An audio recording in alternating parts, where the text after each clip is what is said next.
अस्सलाम वालेकुम, कैसे हैं आप लोग? ठीक हैं। इस वीडियो के अंदर हम डिस्कस करेंगे सेक्शन 15 से लेकर 20 तक सीपीसी लॉ गेट सीरीज़ हमारी चल रही है। यार इससे पहले हमने ना सेक्शन 1 से लेकर 12 तक मैंने आपको बता दिया था आसान अल्फाजों में। अब हम डिस्कस करेंगे 15 से लेकर 20 तक।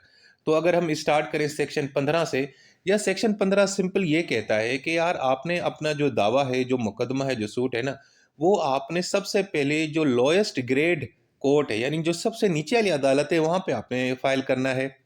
लेकिन शर्त ये है कि वो अदालत कॉम्पिटेंट हो, यानी उसका जो जुरिस्डिक्शन में वो मामला आता हो, या वो जो प्रॉपर्टी है, अगर मिसाल के तौर पर उसकी जो मिल्कियत है वो उसकी यानी कि पिक्यूनरी जुरिस्डिक्शन में आता हो। यानी ये सारी चीज़ें देख के आपने नीचे वाली अदालत में अपना मुकदमा दायर करना है।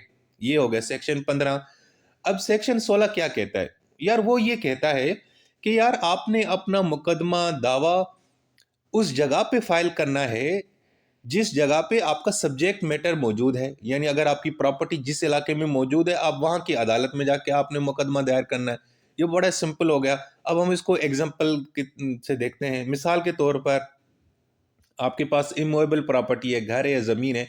अब वो जहाँ पे वो मौजूद होगी वहीं की अदालत में आपने मुकदमा दायर करना है। इसी तरीके से अगर आपके पास मूवेबल प्रॉपर्टी है, यानी कोई गुड्स हैं, कोई ऐसी चीज़ है जिसको हम मूव कर सकते हैं, तो जहाँ पे वो आपकी प्रॉपर्टी मौजूद है या जहाँ पे उसको अटैच किया गया है, रखा गया है, तो वहीं की अदालत में मुकदमा दायर करना है। इसी तरीके से अगर आपके पास इमूवेबल प्रॉपर्टी है, उसको किसी ने डैमेज पहुँचाया है, नुकसान पहुँचाया है और आपको अब कंपनसेशन चाहिए, तो कंपनसेशन के लिए जो आपने सूट फाइल करना है वो वहीं फाइल करना है जहाँ पे प्रॉपर्टी मौजूद है या जहाँ पे वो डैमेज हुआ है। इसी तरीके से अगर आपने किसी बंदे के खिलाफ जनाब सूट फाइल करना है, क्योंकि उसके जो एक्शन है या जो उसने कुछ इस तरह का काम किया है जिससे आपको कुछ नुकसान पहुंचाया है, एक तो वहां पे फाइल करना है जहां पे प्रॉपर्टी लोकेट है, या उस जगह करना है जहां पे ये इंसिडेंट हुआ, जहां पे उसने आपको ये नुकसान पहुंचाया, आपके साथ वो गलत काम किया। या दूसरा है कि वो जो शख्स है, यानी जो हम उसको डिफेंडेंट कहेंगे, वो जहां पे रहता है, जहां पे कारोबार करता है या जहां पे नौकरी करता है, यानी उस जगह जाके आपने सूट फाइल करना है। अगर मैं इसको सिंपल करूँ ना यार, सिंपल बस इतना याद रखो सेक्शन 16 के अंदर कि भाई जहाँ पे प्रॉपर्टी है वहीं पे आपने सूट फाइल करना है, प्रॉपर्टी मूवेबल या इमूवेबल प्रॉपर्टी। और दूसरा, अगर किसी शख्स के खिलाफ आपने मुकदमा दायर करना है, दावा दायर करना है, तो देखें कि वो कहाँ पे रहता है या कहाँ पे वो कारोबार करता है। ठीक है जी। उसके बाद है सेक्शन 17। यार ये कहता है कि आपके पास एक इमूवेबल प्रॉपर्टी है, लेकिन वो डिफरेंट कोर्ट्स की ना जुरिस्डिक्शन में आती है। यानी प्रॉपर्टी का कुछ हिस्सा एक फलां जुरिस्डिक्शन में है, कुछ हिस्सा किसी और जगह पे मौजूद है। अब आप कंफ्यूज हैं कि यार मैं मुकदमा किस अदालत में दायर करूं, क्योंकि मेरी प्रॉपर्टी तो फैली हुई है।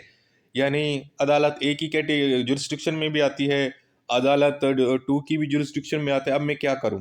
तो जनाब सेक्शन 17 ये कहता है, परेशान ना हो। आप क्या करें, आप किसी भी एक अदालत को चूज करें जहां पे आपकी उस प्रॉपर्टी का कुछ हिस्सा उसकी जुरिस्डिक्शन में आता है, और वहां जाके आप मुकदमा दायर करें। मैं मिसाल देता हूं कि आपकी जो प्रॉपर्टी है ना, 3 अदालतों की जुरिस्डिक्शन में आती है। मिसाल के तौर पर अदालत ए, बी और सी। अब ए, बी, सी अदालतों तीनों में आपकी ना प्रॉपर्टी डिस्ट्रीब्यूट है, तो आप किसी भी अदालत यानी ए, बी में से किसी में भी जाके आप मुकदमा दायर कर सकते हैं। लेकिन वहाँ पे भी शर्त है यार। शर्त ये है कि वो अदालत कॉम्पिटेंट हो। यानी अदालत उस जो प्रॉपर्टी है, उसकी जो वैल्यू है, जो उसको उसका जो क्लेम है, उसके पास उसकी जुरिस्डिक्शन हो। यानी अगर एक अदालत है, मिसाल के तौर पर वो ये कहती है कि जी मैं 5 लाख से ऊपर वाले मुकदमे नहीं सुनती हूँ, जो 5 लाख के ऊपर की मालियत के मामलात हैं। तो आपकी प्रॉपर्टी है 5 करोड़ की, तो फिर वो अदालत नहीं सुनेगी। बस मेक श्योर करना है कि वो अदालत कॉम्पिटेंट हो और उसके पास ये इख्तियार हो कि वो इस प्रॉपर्टी की जो वैल्यू, जो क्लेम है, वो सुन सके। ठीक है? बाकी कोई मसला नहीं है। बाकी इन तीनों में से किसी भी अदालत में आपने मुकदमा दायर कर लेना है। सेक्शन 17 हमें ये कहता है। यानी ये हमें सहूलत देता है दोस्तों, अगर आपकी प्रॉपर्टी माशाल्लाह 3-4 डिस्ट्रिक्ट में फैली हुई है, तो किसी भी एक डिस्ट्रिक्ट के अंदर अदालत में जाके अपना मुकदमा दायर कर सकते हो। शर्त यह है कि वो कॉम्पिटेंट हो। उसके बाद है सेक्शन 18। मिसाल के तौर पर यार, अगर आपकी प्रॉपर्टी डिफरेंट जुरिस्डिक्शन में है और लेकिन या कंफ्यूज हो आपको कि यार ये कि कौन सी अदालत इसको सुने। ठीक है? तो मतलब आप अनसर्टेन हो कि यार मैं किस अदालत में जाऊं, इस अदालत में जाऊं या उस अदालत में जाऊं, हालांकि प्रॉपर्टी आपकी दोनों जगहों पे मौजूद है, लेकिन कन्फ्यूजन है कि एक्चुअली ये आती किसकी जुरिस्डिक्शन में है। अगर इस तरह का मामला हो, यानी क्लियर ना हो कि किस अदालत की जुरिस्डिक्शन बनती है, तो सेक्शन 18 मुझे ये कहता है, बल्कि हम सबको ये कहता है कि यार आप क्या करो, किसी भी इन जो भी आपको 2 दिन जो अदालतें जो आपको कंफ्यूज लगता है ना कि मे बी अदालत ए या अदालत बी की उसमें आता है जुरिस्डिक्शन में, तो पहले किसी भी अदालत में चले जाओ, ठीक है? और फिर जनाब वहाँ पे ये साबित करो कि भाई हम अनसर्टेन थे, हम कन्फ्यूज़ थे, हमें समझ नहीं आ रही थी कि यहाँ पे, फिर वो अदालत आपका मुकदमा सुनेगी। लेकिन शर्त फिर वहाँ पे भी वही है कि वो अदालत कॉम्पिटेंट हो, कि यानी कि एक तो वो उस टाइप के मुकदमे सुनती हो और उस प्रॉपर्टी की जो वैल्यू है वो भी उस अदालत की जुरिस्डिक्शन में आती हो कि अच्छा ये इतनी प्रॉपर्टी का ये मामला ये अदालत सुन सकती है। तो फिर आपने उस अदालत में चले जाना है। जुरिस्डिक्शन का मामला अगर कन्फ्यूज़ है तो कोई बात नहीं। हाँ, अगर आगे चल के कोई कहता है कि यार ये अदालत तो भाई ये मामला सुन नहीं सकती, इसकी जुरिस्डिक्शन में ये मामला आता नहीं है, तो भाई उसके ऑब्जेक्शन जो है ना तभी कबूल किए जाएँगे जब 2 सिचुएशन होगी। मिसाल के तौर पर कि जब आपने केस फाइल किया था, उस वक़्त आपको पूरा पता था कि आपकी प्रॉपर्टी फलाँ अदालत की जुरिस्डिक्शन में आती है, लेकिन फिर भी आप दूसरी अदालत में गए, तो फिर तो भाईजान वो आपका जो है ना उसका ऑब्जेक्शन मान लिया जाएगा। और दूसरा ये कि अगर उससे ये करने से एक बहुत नाइंसाफ़ी हो रही है, ज़्यादती होती है एक दूसरी यानी कि पार्टी से, तब भी उसका ऑब्जेक्शन मान लिया जाएगा। सो कहने का मतलब ये है कि अगर आपको कन्फ्यूज़ हैं कि आपकी प्रॉपर्टी किस अदालत की जुरिस्डिक्शन में आती है, तो किसी भी एक अदालत में चले जाएँ, मुकदमा दायर कर लें। लेकिन अगर कोई एतराज़ उठाता है, तो एतराज़ तभी उसके माने जाएँगे जब वाक़ई वो साबित हो जाए कि यार इनको सब पता था कि ये किस जुरिस्डिक्शन में आती है, फिर भी फलाँ अदालत में गए। और दूसरा ये उससे किसी को ज़्यादती होगी, तो उसके जो एतराज़ात माने जाएँगे और फिर आपका वो केस उस अदालत से बाहर निकाल दिया जाएगा। ठीक हो गया जी। उसके बाद है सेक्शन 19।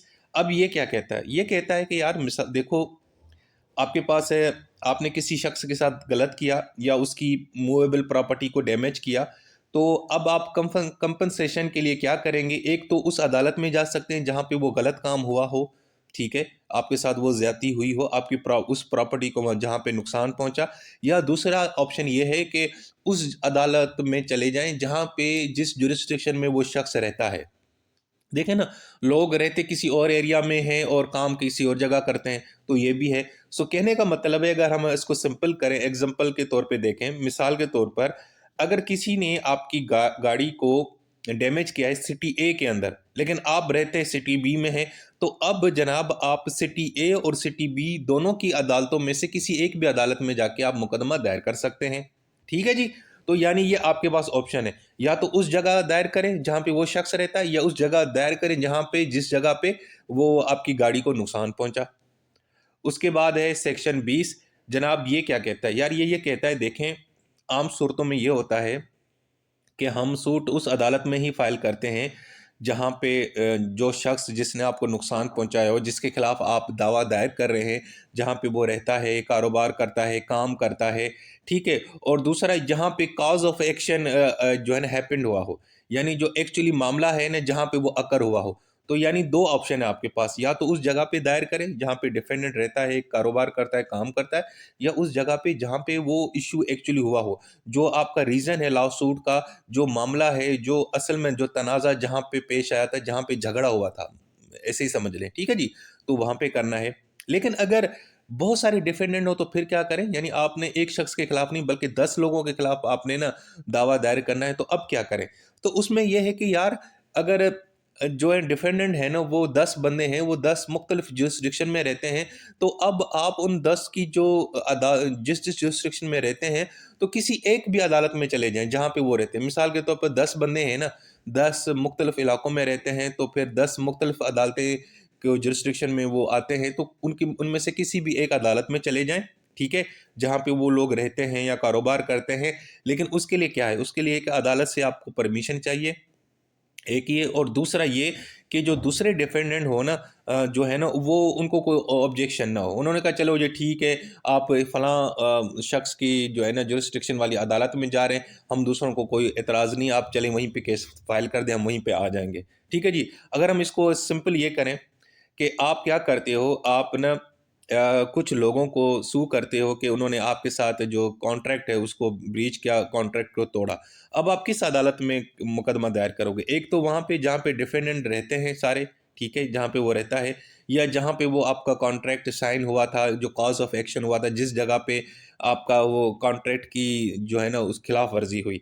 लेकिन अगर मल्टीपल डिफेंडेंट हैं तो क्या होगा? You can file in a court where one of them lives और वर्क। यानी जहाँ पे 10 बंदों के खिलाफ मुकदमा दायर कर रहे हो, तो उसमें से किसी एक बंदे की भी जुरिस्डिक्शन की जो अदालत है वहाँ पे चले जाएँगे।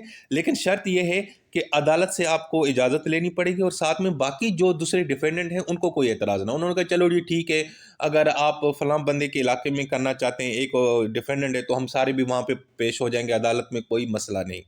सो दोस्तों, ये थे हमारे अहम और इम्पोर्टेंट सेक्शन 20, 19, 18, 17, 16 और 15। यार ये मैं बहुत ही सिंपल करके बता रहा हूँ। उम्मीद है आप लोगों को ये समझ आ गए होंगे। अपना बहुत सारा ख्याल रखें। Take care. अल्लाह हाफ़िज़।